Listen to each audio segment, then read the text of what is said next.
Hello, everyone, and welcome to another episode of Banking Matters. I'm your host, Ashton Woodling. Joining me today is Helen Touchton. Helen has 30 years of financial services industry experience and is currently an independent BSA AML compliance consultant. She started her career at the Royal Bank of Scotland in the UK and worked in several banks in Florida and Illinois in retail, operational, BSA, and compliance positions.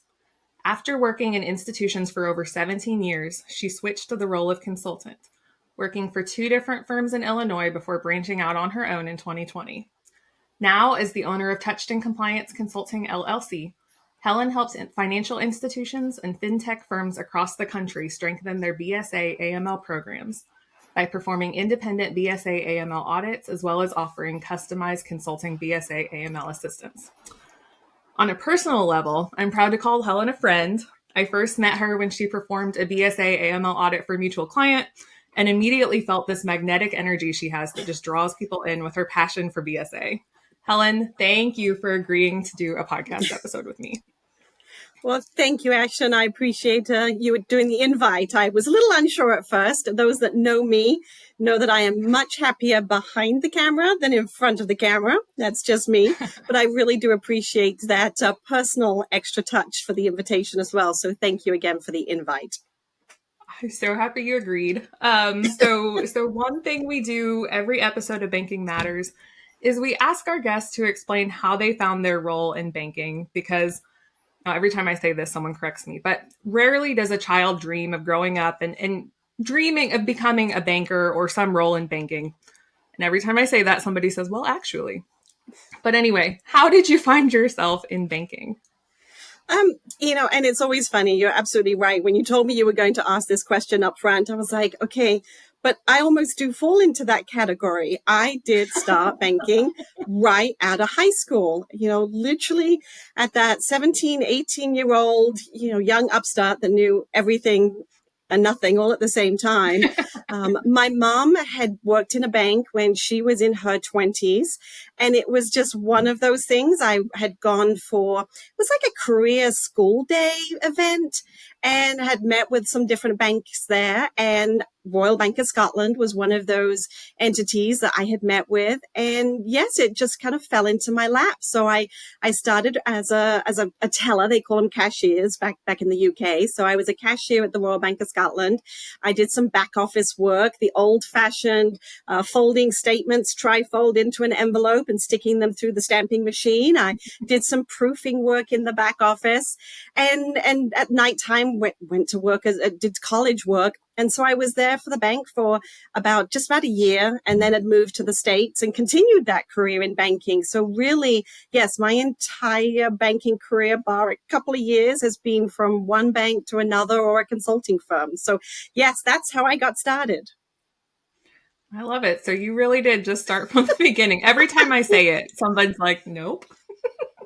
Yeah. So what brought you to the States from the UK?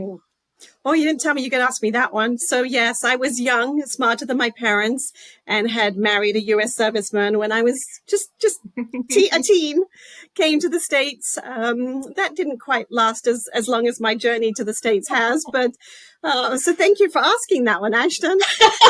Absolutely. So yes, marriage number 1 lasted about 7 years, was still in banking in Florida. And then the husband number 2 has lasted much longer and is continuing to last. And so now I've been in the States just over 30 years. Perfect. Who knew? Okay, let's get back on track from where I deviated here. So, Helen, you perform a lot of BSA AML audits and consulting work there. Tell me about what this is like from your perspective and how someone in the banks can really make the most of that experience. Absolutely. So nobody likes audits, except maybe consultants like me. Banks have to deal with audits every day, it seems. If it's not a BSA audit, maybe it's some type of compliance, an IT audit, an ACH audit. So I fully understand banks and bankers just get a little fed up with audits. They're just kind of annoying. There's all the prep work. There's the request list. There's the samples. There's annoying auditors that are asking all the questions. And then there's that dreaded exit meeting and report writing. So it's not always a bundle of joy, right? And especially if it isn't going well from a finding standpoint. And I do understand that. So most of my BSA audits are really, really fast paced. A lot of my clients are on the smaller side. I'm not auditing those big ginormous boys. So I have BSA audits that might generally last, 1, 2, maybe 3 weeks at most. And that's an unusual, larger institution that might have, just a little bit more on the risk side of things. So they're very fast paced. And with that comes responsibilities on both sides. I need to be organized. So, having an auditor that is, just unorganized, all over the place, doesn't follow through with the client, that's not good. Well, same thing on the other end. If I've got a client that isn't responding to me and getting the request list completely organized on time, not getting me the samples on time, not being available when the audit starts, I can't tell you how many times that we'll plan an audit, and I do understand things change. But then on the day we start the audit, they say, oh, yes, well, 3 key people aren't going to be here for the week. Okay. Well, that's a challenge, right? It makes it harder for me to get the audit done on time. It also reflects to the client that it might be that I need to be, bothering you longer than we had initially, thought. So certainly respect on both sides. I'm very respectful of my client's time. I try and keep meetings on time. I definitely want to keep on schedule. If I say I'll be done in a week or 10 days, I very much try and keep to that, barring any unforeseen circumstances. So the same thing on the client side, right? Be respectful. Just because most of the audits these days are now being done off-site, that doesn't mean to ignore your auditor. It was very easy. In the old days, we were in their faces, right? They couldn't get away from us. We'd go and hang out in their doorway until they actually answered our questions. Now it's an email or a phone call. So it's a little easier for them to dodge us. But I think having that respectful relationship with your client is key. I try and absolutely put those expectations out for my kickoff meeting. I want to tell the client how this audit is going to go through. I want to explain to them our timeline. I want to explain how the audit, it should roll from start to finish, even as far as what to do when you get the report. So I think no surprises. Again, same thing on the other side. If something's happened from the client side, let me know what's happening. Be involved. I always schedule meetings throughout the engagement. So I want to let my client know how the audit's going. Hey, I might have, some issues with here. Can you help answer these questions? Can we go through how the bank manages their high risk customer reviews? How are they filing their SARS? Anything along the way. I want to get a better understanding of that client. My role as that auditor is to get such a good understanding of how the bank is operating that I can then do a thorough audit, not just a cursory top level audit. I want to do a deep dive, and I can only do that if I understand the bank and their operations. So that's really how I think both, I want the bank to understand my approach, and I want to understand their operations. So it really is a give and take on both sides. Perfect. So kind of make sure that we're being responsive and we're making sure. I think too, I remember as a former auditor, and I was internal, but as external, I can only imagine it's even more so. You're paying for this engagement. So make sure that you're getting the most out of it by being available and prioritizing that work. Absolutely. It's key. Yeah. So what types of issues and findings are you seeing right now? It really does depend. Every client is a little different. So, what they are actually doing is different. Some will be banking cannabis related businesses. Some won't touch on money services business. So it can be very different in the types of operations they have. Some consistent issues still come up with CTRs and SARS. Both of those documents are really, really technical. I think at the last count, the SAR has over 100 fields that a client can, mess up or get right? So when I take a look at CTRs, SARS, those are where I'll often see those findings. There's still some misconception out there that not all fields are required, right? Oh, well, what's critical, what's non-critical? Well, I think if banks really go back and look at the FinCEN's filing instructions, they'll realize that all fields are required. It's just the terminology of the critical and non-critical field that comes important, because there certainly can be those fields that may not be critical, those asterisk fields that still need to be completed correctly, if applicable, of course. And there are definitely some times the banks, don't really have a good handle on that. I would absolutely vouch that every BSA officer and their team should memorize the filing instructions and the FFIEC exam manual. Should be going to bed with it, right? They should understand exactly what to expect in those CTRs and SARS. And not all banks do a lot of them, right? So it's that age-old issue that if you don't file many SARS, maybe you have a little higher propensity of getting something wrong, right? Because it's not something that you do on a daily basis. If you have to manually do a lot of the entry fields rather than utilizing your system, again, that allows for those, human errors to kind of creep in. Beneficial ownership form is still an area that I see findings. I see where they just forget to fill in pieces, or, well, it is a little bit of a repetitive form. Sorry, Vincent, and, those that created that form, but it is a little repetitive. We put the control person, we've got the ownership, we've got the person filling out the form. You could end up writing the same name several times on there. So getting that completed and the timing of it. It is one of those forms that is very sensitive in the timing of the form. And a lot of times that's not being done, in a timely manner as expected at account opening, loan origination, kind of within that time frame. Some of the other areas would be more where your risk assessment, your policy not matching practice. That's kind of a given, right? If you say you're not offering prepaid access device, cards, but then your branches are selling them, there's a mismatch. You say you're not banking money services businesses or privately owned, independently owned ATMs, but you have them. So I'm looking for that mismatch information. And then things like alerts, the automated surveillance system, I think still continues to give bankers heartburn on a daily basis for many reasons. I don't have enough time to cover all of those, but really just keeping the documentation of alerts cases, make sure it's thorough, make sure it makes sense. We still have bankers that's put in their alerts, not suspicious activity, normal activity. Okay, well, regulators have certainly indicated to a number of institutions that they want more. They don't want just to see normal activity. Explain why it's normal. What's normal for you doesn't mean it's normal for another institution. So those would be the main areas that I still see, the ticky-tacky items, and then that very subjective area of managing your alerts and that automated surveillance system monitoring piece.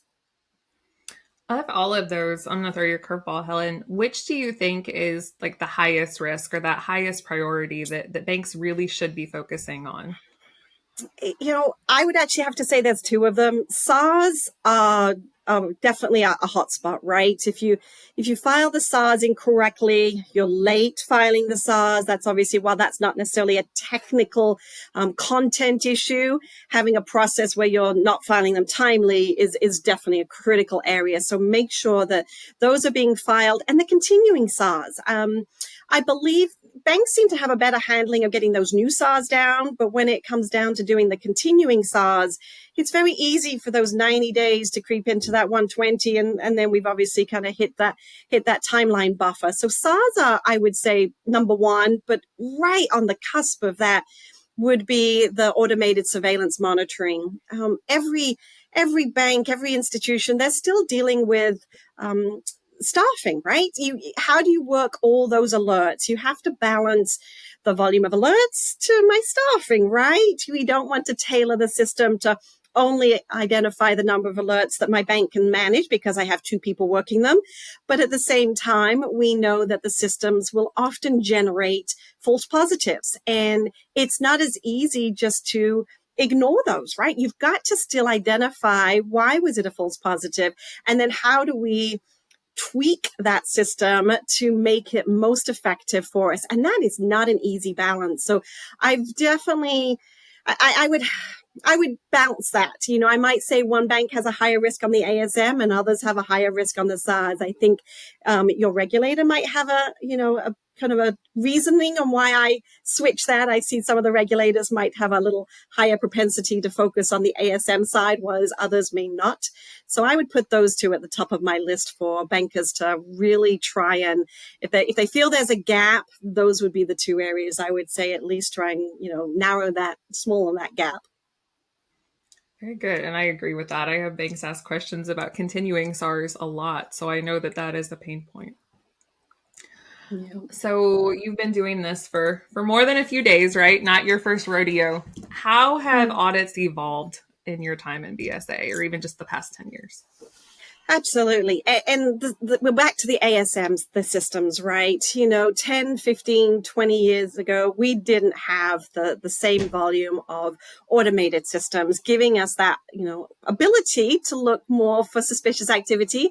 And with every wonderful system, there's always a slight headache that comes along with it, as any bank I know that has gone through validations, changing systems, retuning systems.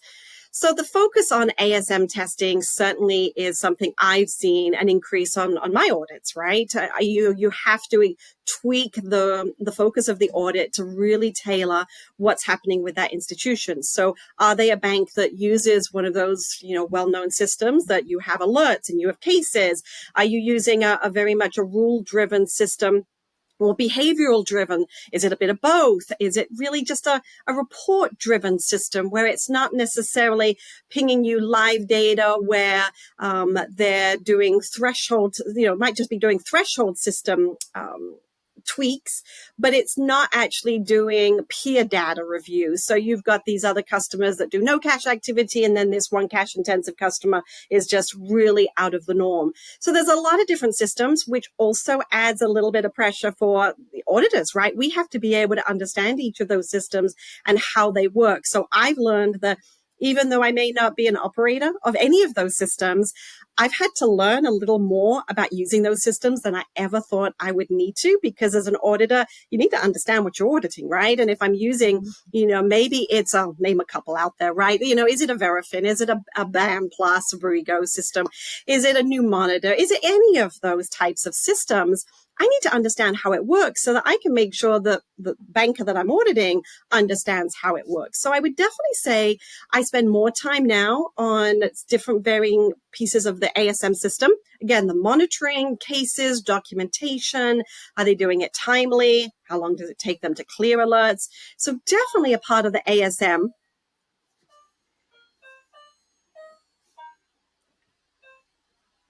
Oh, you can actually barely hear it.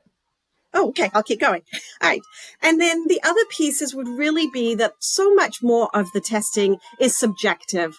I think with emphasis on the depths of CTRS, SARS, high-risk customer monitoring, just to name the first few that come to mind, there is so much more of that testing that is subjective.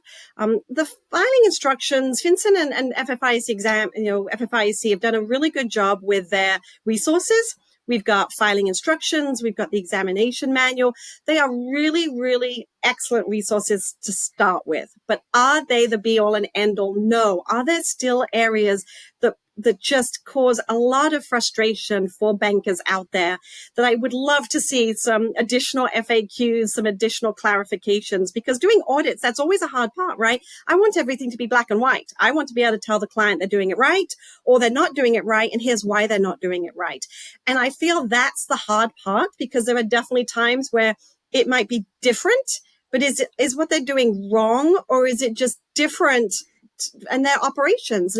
And sometimes what responses I hear back is, well, that's how our system works. I was like, okay, well, that's great. But does the OCC, does the FDIC, FRB, do they care to hear that answer? Or is there a little bit of a better answer that we can come up with? So certainly understanding the systems, trying to work through the subjectiveness of some of the testing. There's still some nice things that says, okay, did you get the 4 pieces of CIP? Did you identify the right information for completing a wire, for a monetary instrument? Those are still relatively black and white.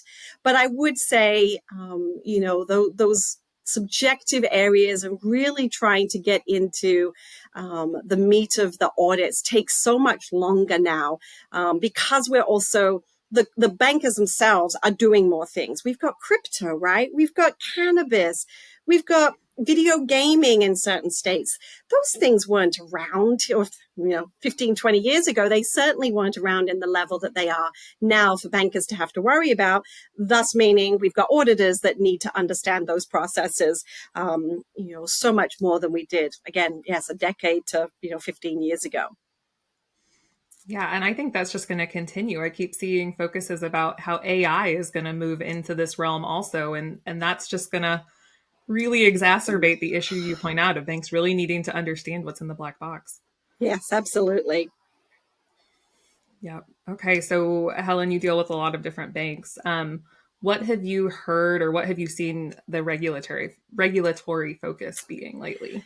Oh, that's always the magic question, isn't it? I think we could attend webinars and in-person meetings with regulators across the country, and we'd get different answers, right? East Coast, West Coast, OCC, FDIC, FRB, the state. If they were all consistent, I think every bank would breathe a sigh of relief. They'd be really happy to know exactly what the regulators are looking at, right? One less thing that they have to kind of worry about and say, okay, well, is my regulator going to focus on my SAR testing? Are they going to focus on my high-risk customer reviews? Those are definitely two areas that seem to get everybody's attention. But with that being said, not necessarily consistently, right? We might have an East Coast OCC examiner that is very, very focused on high-risk customer reviews. Are they timely? Are they documented? Did the bank identify the right high-risk customers themselves? And then maybe we've got others, maybe from the FDIC or the FRB, that's not necessarily the focus. Maybe they're looking more from a policy procedure or risk assessment aspect of things. I guess where I've seen some consistency, and we can certainly look at recent consent orders, I will say that the regulators unanimously seem to be focusing on the appropriate level of BSA officer and their team, right? Make sure they're the right level in your institution. So are they just a figurehead, or do they actually have some meat behind them where they can go to the board? They can stand up and stand on their own. Also, in addition to that, making sure the right staffing levels are in place. How many people do you have doing alerts? How many people are filing those 1,000 CTRs in a year? Is it relative to your organization? I've got some institutions that have what I think is a very well-established BSA department, compliance BSA department. Sometimes they're still kind of together. And I've got others that I think to myself, wow, you are really running lean. How do you get all that done? And so certainly from a staffing aspect, that's important. Make sure your examiner really does believe that your team can function in their roles, however big or however small, those teams are. And then really, what I do find, though, frustrating is where sometimes it seems regulators go from 0 to DEFCON 5 all within one audit period. Exam period. It's like, okay, 18 months ago you came and the world was wonderful. 18 months later, we've now found every pillar violation on the planet. What happened? So again, I think that's a case of, the bankers always make sure you're checking your program. You're really making sure your risk assessment is in line with what you say you do. Make sure you are providing regular reports to the board. I know it's cumbersome. I get it. I do understand that. But making sure that board, they truly are the stopgap when it comes to responsibility of your BSA program. And they also need to be accountable to understand what's happening from a day-to-day basis, on, how many SARS, how many CTRs. They don't have to get the granular detail, but they at least need to be aware of how much time is being spent on the BSA program. So I would say, in general, your state regulators appear to be less critical in some areas than the FDIC and OCC. As I said, I would love to see, FDIC on East Coast and West Coast be exactly the same, and same with OCC East and West. I think just like the rest of us, we are seeing challenges within the, employment market, right? We've got a lot of very well experienced examiners and bankers that are maybe at the tail end of their career. So they're now happily looking into retirement world. And then there's a lot of, newbies coming up. And I see that both from the banking side as well as the regulatory agency side. So everybody's got to find their niche, right? So I think from the stresses that that the bankers have to deal with, it's that unknown because they don't know what to expect from that regulator. They've seen where things were just peachy and now it's just completely changed. So they're in a little bit of a flux too, saying, well, how do I know what to focus on? What are you going to get me for next? Almost. It's almost that gotcha, phase, which is unfortunate in some cases. I really think a lot of our banks are trying to do the right thing. I don't think any of our BSA and compliance officers go to work each day and say, how can I mess something up today? That is not the mindset, where we come from. We wouldn't be in these roles if it was. So I think it's just a case of, I think the regulators could do a better job of, putting the word out of what are those expectations and where are we seeing the issues? I mean, I know it's, published in different places, but I think there's so much inconsistency still in some of those areas that it makes it hard for the bankers really to feel good and say, okay, I know my OCC, my FDIC, my FRB, whoever it is going to be fine with my program. I can breathe another day. Yeah. And I have to echo something you said because I've seen it too. I feel like there's this old joke that someone says, how did you become the BSA officer? Or how did you become the compliance officer? And someone says, well, I missed a day of work and everybody nominated me and I became the BSA officer. And it's like, I feel like recently regulators have just heard that joke and they're looking into it because I have heard of a couple of banks recently that have had criticism over their BSA officer not having the experience, and likely because it was someone who was there and received that honored nomination to become the BSA officer. And you're absolutely right. And that actually leads straight into one more thing. On the risk assessment, make sure you identify your succession plan. There's a lot of information that goes in their risk assessments and sometimes it's, it's boring, but it's needed information, right? But succession planning of your BSA team, the compliance team, whoever's in charge of doing the BSA functions, whether that's at a high level, whether that's the data analysts, the investigators, the fraud analysts, whoever it is, I've seen that there's not a lot of emphasis in the risk assessments that address succession planning. And yet I think it is so important. We never want to think about those bad situations where somebody just doesn't show up for work tomorrow because of, a really negative effect, something that's happened, but it does happen. And, can these banks manage if all of a sudden they lost their BSA officer, they lost 3 of their BSA teams? What is their succession planning? And I certainly would question any bank, credit, and when I talk bank, of course, I also mean credit union, any institution where their senior compliance and BSA team, if they're looking to retire within that 5-year role, there should be some plans. And I know plans don't always go, as expected. Sometimes people don't stay and they've managed to groom their perfect BSA replacement and then they leave, right? I mean, how frustrating, I understand. But in those cases, having a succession plan is critical because you're absolutely right. I do think the regulators are a little more attuned to that and realizing that, there shouldn't just be one person that knows it all. Spread that wealth, share the understanding and the knowledge, and certainly, get it documented in a risk assessment. Yeah, perfect. I couldn't have stated that any better. That's wonderful. So, it's about time for us to wrap up. One last question before you go, Helen. What advice would you give to a new compliance or BSA officer about handling audits? Gosh, what a question to end with. All right. Well, be organized, right? And be open. The organized part, hopefully it's part of their nature in general because they got that role, most probably by missing the meeting or, not being at the right place at the right time. But assuming that they actually do want the job, then the organization is critical. Making sure that they, understand how an audit runs, right? And don't be the only person in the room or on the phone call when it comes to an audit. Invite your team members. The more they can understand that, some people get really nervous and stressed out over audits. And it is stressful, but it shouldn't have to be.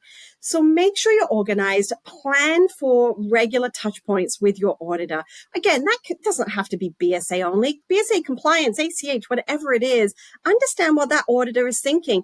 Don't wait till the end of that 1 week, 2 week, 3 week engagement, whatever that time frame is, to find out that you've got a laundry list of 16 items that now you've got to research and hopefully rebuttal some of those with, updated documents, or realize that something, was given to the auditor incorrectly, or whatever the reason being. But make sure that you're engaged with that audit. Don't just leave them to it and think, well, you haven't heard from in a week, things must be wonderful. Not necessarily. Make sure you have regular touch points. That's always one of the things that I do talk about with my banks and credit unions, and say, okay, this is how I run the audit. We will have touch points. So definitely make sure you find out how things are going. I've always said I want no surprises when we get to an exit meeting, right? My BSA officer, my compliance officer, whoever I'm working with, I want no surprises. I want them to be on the exact same page with me as we get to that exit meeting. They may not like everything, but I want them to be on the same page with me of what we've got to. And that's only going to happen if that banker is on the same page going through the whole audit process.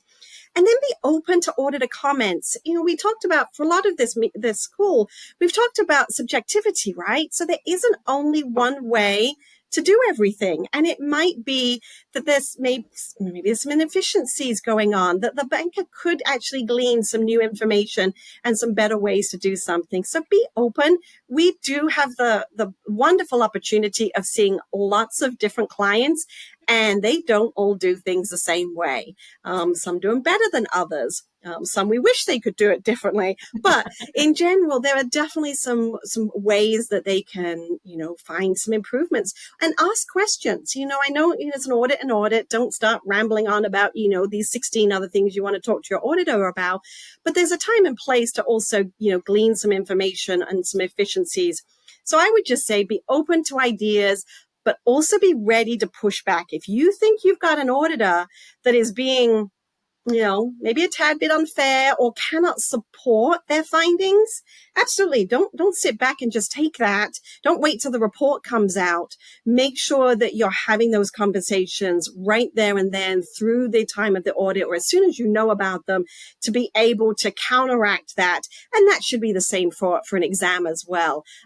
We don't ever want to think that an auditor or an examiner is giving incorrect information, but there may be some times that it does need to be, pushed back and rebutted. So those would be the points that I would, definitely suggest to any new BSA or, compliance officer in general, in how to manage audits. Perfect. I couldn't agree more. Those are great takeaways.